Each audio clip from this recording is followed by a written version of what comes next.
আসসালামু আলাইকুম। Hello viewers, কেমন আছেন সবাই? এখন বাজে রাত প্রায় 11:15।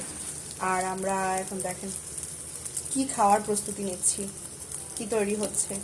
এখানে পরোটা ভাজা হচ্ছে আর এটা করছে আমার মেজো আপু।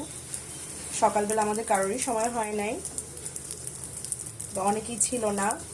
যেহেতু রাতের বেলা মোটামুটি সবাই প্রায় একসাথে হওয়া হয়, তো এই জন্যই রাতের বেলা ভাজা হচ্ছে। আর অনেক রাত, আপনারা কিন্তু ভুলেও কেউ এটা রাতে ট্রাই করবেন না, কারণ পরোটা এমনিতেও কিন্তু একটু, যেহেতু তেল দিয়ে ভাজা হয়, তাই যাদের গ্যাস প্রবলেম আছে তারা এই ভাজা জিনিসটা খেলে